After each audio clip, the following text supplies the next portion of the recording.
Looking for a deck to play for the BSF season, trying to find something fun but you don't know what you're gonna pick. If you have any extra commons and stuff lying around for Stoichea, I can recommend a pretty fun deck that you could pick up and play. It is Claudine. Big gal herself. Her effects of being able to manipulate token mechanics and buff them as much as possible with your orders, especially Blessing of the Flowering Buds, give you such a huge power boost without even the need of a Persona ride during your first grade 3 turn, and it can push your opponent on pretty high damage while not trying to commit too much resources from your hand. This is a very fun strategy and I hope you guys enjoy this profile. We'll try to break it down for y'all step by step, especially with the main deck, and then we go over some possible combos and stuff that you guys can try out at home yourself. And of course, at the end of the video, we'll probably come up with some suggestions you guys can consider while trying to build this deck. So first things first, we take a look at the ride line. We have ourselves the grade 3 Claudine with her awesome ability of being able to retire 3 of your rear guards to create yourself a extra drive check, which is just +1, so your opponent still has to discard for Elementaria, which is fantastic. Then she also has the added effect of giving extra +5k to your plant tokens, and she has additional effects of being able to remove a order from your drop zone to create 2 plant tokens herself, so feeding her own engine, which is great. And then her added effect of being able to stand a plant token you control, and it gets additional power for different named orders, and we're playing a decent amount of orders in our deck and we'll come across those in a minute. So this is our Claudine, fantastic unit. Then we are utilizing the Roroa ride line, which gives us additional tokens without committing too much cards from our hand. The reason why we're playing this is to help against matchups like Bavsagra, and the Glima gets us on the board really early. We did try the Zorga ride line strategy of using Black Husk and Rancor Chain, being able to discard and draw and filtering through our deck, but there's been too many moments where it ended up having us commit too much pieces to the board too quickly. It does need you 1 to 2 extra cards if you do happen to have the Black Husk and Rancor Chain line, but that's entirely up to you for testing. I've been testing this for now and it's been pretty good. That's it for our ride lines. Off to the main deck. For the Great 3s, we have ourselves 3 more copies of main deck Claudine. Having Persona Ride access is always going to be a good way. She's actually you can actually discard extra copies of her in most moments in game states, since there's a lot of aggression in a lot of the early game nowadays. Off to the grade 2s, that's it for our grade 3s. We can go over other cards that you could run in your grade 3 slots.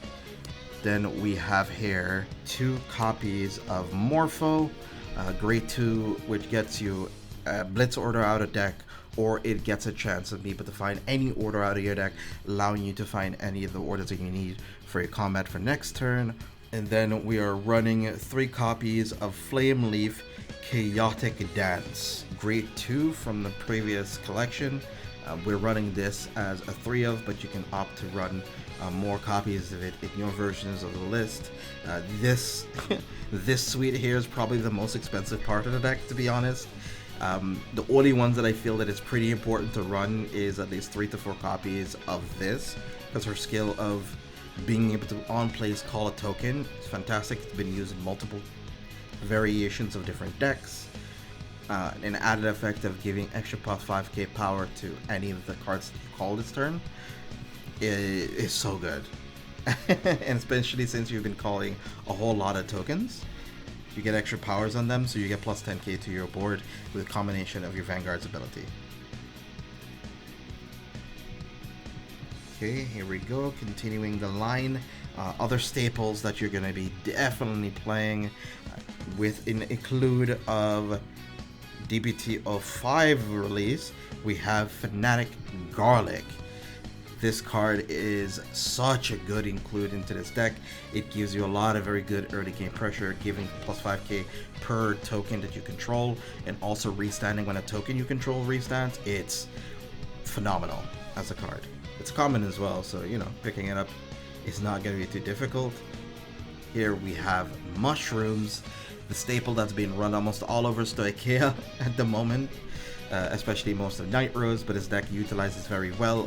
Obviously, it's also going to be run in Roroa and Gramphia and all those plant token based decks, but Claudine utilizes it the most, especially going into early game. It's one of the cards that you're going to be looking to keep in your hand for sure. Then we have ourselves our PGs. Then for tech options and includes that I think that are pretty important, we have Toasty Yuzu, which is another token generator. On place Counterblast 1, create 2 plant tokens, allowing you to get a way to be able to feed your Claudine, since you do have to retire 3 units, and this keeps you from committing too many cards from your hand. It's a possibility you should be running at least maybe 3 to 4 of it, but I've been having mild success with just needing 2. And then tech option that we are running is the Stoicheia Wretch Beast. You do not use a CB1 skill to create the marker, but you do use the other skill that can Counterblast 1, Soul Blast 1, choose an order from your drop zone, add it to your hand. And I like that part. You do need to be grade 3 to utilize this effect, but that is fine. And then we have Coutier. Again, cards like these are very optional. You don't have to run this. I'm currently testing these to see how they feel, but you do not need to run this. Sorry, I didn't explain what Coutier did. Coutier's skill is on place from hand. Discard a card from your hand, which can be almost any of the orders that you might have extra copies of. Because Claudine wants extra copies of them in your drop zone anyway, so it feeds into itself. And then you choose an order from your deck to send to drop zone. This turn, you can activate it from your drop and it sends itself back, allowing you to find the order that you actually really need. Off to our order lineup. We have Blessing of the Flowering Buds, our grade 0 order. It's a really good card. It's actually been used in some versions of some Katrina decks in Premium, when Katrina was really popular at the time. It's still a relatively popular-ish deck, but it being hit, it's not as strong as it used to be. But you can still utilize it, obviously, in Overdress, and with Claudine, it is a mainstay staple. Giving plus 10k to your units of 5k or less base power, it's such a good card to use. Then for our Blitz orders, we are running Dream Blade. Blitz order that allows you to use a second copy of Blitz order by using 2 energies. And obviously our last Sentinel that we are running is Elementaria Sentinel. Our other one-offs that we're utilizing is going to be Mythiarch Habitat, In the Forest Flourishing Silver White, and Frozen Resentment. Each of these have good utility pieces, especially before your grade 3 turn, allowing you to just dig through your deck to find a Fanatic Garlic, Yuzu, Mushrooms, anything that you might want. And then we also have this for moments of the same situations that you might not want to utilize the Flowering Bud order to get extra power on your first grade 2 or grade 3 turn, but it gives you enough power to just force your opponent to guard. And Resentment is more or less your Spiritual Body Condensation, but you can always run Spiritual Body Condensation if need be. For our trigger lineup, one thing I will preface though, there is this front trigger, but this is actually just a critical. So it should be 8 crits, 4 of them are effect crits, because Claudine tends to use a bit of soul. You don't have to have effect crits, but I recommend that you do, because it helps in situations where you can spare the extra bit of shields from your hand if you're in no threat of dying but you needed it. And then for me, I am running 3 draw triggers, because I've realized even though you do have 3 drive checks, there's oftentimes, because you need to guard from your hand a lot, you need to commit cards from your hand to retire, and then you need to commit cards from your hand again. You're sometimes blowing through like 6 cards from your hand in one turn, sometimes in late game, especially going into aggressive matchups. It becomes very important for you to draw as much cards as you can, and this helps a whole lot. You don't have to run them, but I really like drawing, having draw triggers in my deck. And of course, heal triggers. I like the different artworks. I would like to maybe have more copies of Pixie, because I like her artwork the most, especially with Zorga, but you know, it's fine, it's still very pretty. And then a Bless Favor, our over trigger that we're running in this build. We're not running any of the others, not blue, not red, not gold, yellow, none of those. Bless Favor just gives us exactly what we want and what we need. and being able to give a restanding unit of maybe plus 50k, an extra critical, and then over trigger power to the other unit, that's also massive as well. It gives your opponent very, very low options of being able to stop all your attacks, especially if you're swinging at them for 4 times. It is a 4 attack deck. Most decks nowadays tend to go up above 5 to 6. But I still feel like how big these powers get, you cash in the extra attacks for the amount of sheer volume of power that you have. And now we will go over like a simple board state or mulligan that you might want to keep. Cards to keep for sure in your hand is going to be as follows. Any combination of either yuzu, mushroom, or garlic. Garlic is a little bit more optional than that.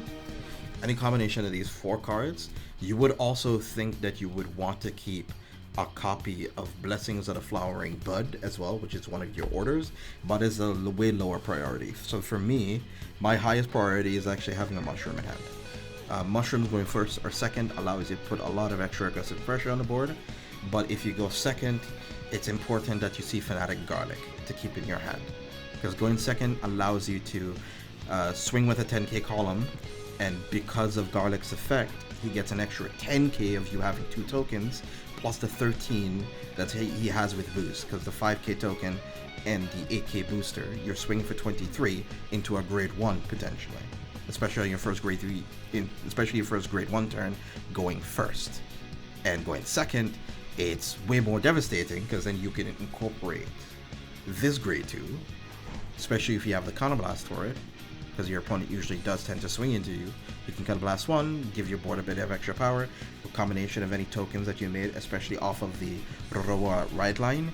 You have columns swinging for 20k, 20k, and then your 20, 25k, and then the column with the Fanatic Garlic will get an extra plus 20k instead, plus it's a 10k attacker now. The token itself is 10k, 18, 38 already. It's almost impossible to guard without hitting like defensive triggers. So you can push your opponent like super aggressively very early, and it becomes very explosive. And then you add Blessing the Flowering Buds into the mix, and you're swinging for like 48. Your columns that are swinging for 20 now are swinging now for 40. It's not impossible to stop, but geez, you're doing all of this on your grade 2 turn? That's scary, right? So here we have a small board state that you can kind of create like relatively easy based on cards that you could have in hand. Obviously you can have a combination of mushrooms. You might have used Claudine's skill to build enough tokens that you might want to utilize on a board. You want to try to keep the board as much tokens as you possibly can, and of course trying to utilize your normal order and plus your grade 2, which is going to give you some extra power boosts. So you get a plus 15 from here, 5 from this, and then 10 from this to all of your tokens. And then obviously then Claudine herself gives your board an extra plus 10 and extra plus 5, and you also get extra drive check. So this is 20k to all of your tokens. So this is 33 by itself, plus 20, making this a 53k swing. Then you swing with Vanguard. This is hitting for a massive number. This is hitting for 38. Then you pay the cost of Soul Blast in 1. This might have been your soul with mushrooms or whatever. It doesn't matter right now. Then you target the token to restand. Then you count how many orders that you have bound or in your drop zone. You give the extra power. And then you also have this side column that is 50k by itself. And this might have gotten an extra plus 5k. So making it 58 or 63, depending on what you hit. And of course, you still have your triple drives to utilize. Alrighty, neighbors, so here we have it. Other cards that you possibly could run into your deck. These are going to be a little bit on the pricier side, budgetary options. This deck tends to be... sometimes the promo decks can oftentimes be a little bit of a financial investment, but if you really enjoy how much fun you've been having out of it, I feel like you could make some pretty decent compromises for it. You don't need to have any of these. You could just play with the cards I suggested, or you could just fill up cards that you can use. As long as you just have mushrooms and fanatic garlic, you're good to go. So here we have it. Of course, what we mentioned before, Rancor Chain being able to draw extra cards, and Husk being able to re-add any normal order that you discarded earlier, maybe for your ride, allowing you to like refund the cost on it is pretty nice. Then we have the new Rainbow Grade 2 that we've gotten from set 7, allowing you to get a Persona Shield, giving you some extra shield value, Soul Blasting one, revealing a unit in your ride deck that has a Persona crest on it. And of course, getting extra plus 5k. Oftentimes you do end up retiring a lot of your units yourself, so I don't know how much you'll actually be able to utilize the plus 5k on the attacker, but if you're kind of short on tokens, it's still a pretty good beat stick overall, especially if you can boost up the rest of the tokens. This can still end up being like a 35k to 40k attacker, which is still good, still significant. Here we have a Zero Sky White Scale, giving you the chance of being able to re-add your orders from your drop zone to your hand, or you're choosing a normal grade 2 or greater card from the drop zone to call it. Obviously, you're just mostly using it for the normal order re-adding, which can be pretty significant, because sadly enough, you don't really have much grade 2s in the deck that actually do anything being called from anywhere else. It needs to be placed from hand as well, so you can't really loop it into each other. But you get vision to the top of your deck, and you can choose to mill it if you don't really need it. Possibly hitting like an order from the top of your deck can be pretty useful. A card that I did run before that did give me a lot of success. I did end up selling this card, and I ran it instead of Bist and QTA, but it did become very Persona Right dependent, and there's been moments I've had I did not get a chance to Persona Right, but it is a fantastic discard target, which would be Sea Rumble Brave Shooter, Counterblast 1, Energy Blast as options. You can either CB1 or Energy Blast to discard to draw, or you can, on Persona Ride, on place, Counterblast 1 or Energy Blast 3 to choose a order or a normal unit to add back to your hand, discard a card, which can be pretty good. Pretty good. And we have Alvina. This card used to be a pretty high button chase card, especially into Night Rose decks and into other archetypes like Leonorn.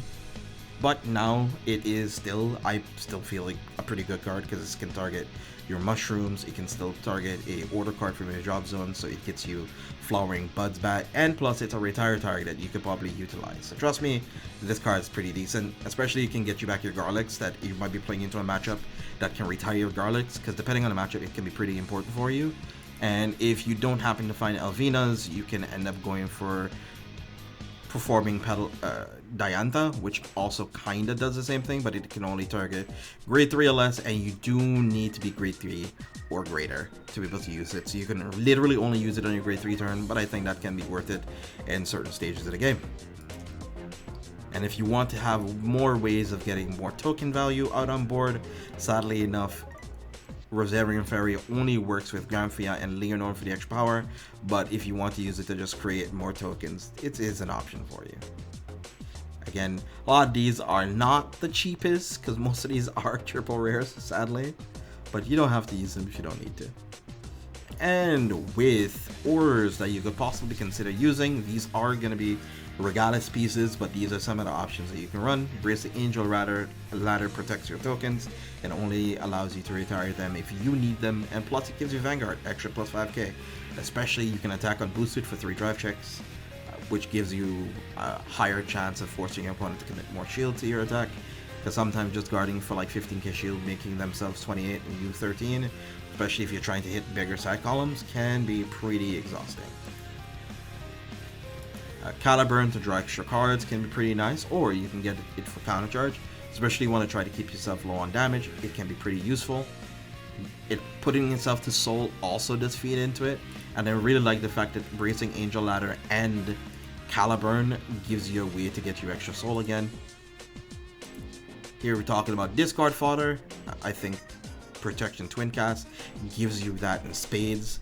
You can opt to run like one less copy of the the Blitz Order Dream Blade, which can give you an option of just being able to use two Blitz Orders in a turn if you want to. And it also has the drop zone effect that can make your hands a little bit beefier and your guarding patterns a bit better for yourself. And it's also a pretty good discard target. Then we have Fine Drink of Abolishment Sins. It is a one-time use skill that you can Soul Blast, but it can give you a huge amount of shield since you are running a varied amount of orders in your deck. So it can give you like close to 20k shield if need be, depending on how you play your cards right. And then there is also Union Sky, which does allow you to draw some more cards, especially if your hand is looking a little low.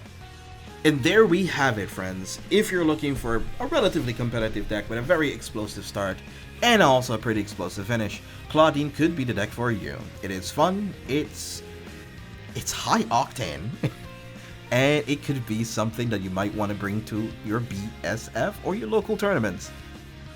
So be awesome, stay awesome, everyone. Have fun.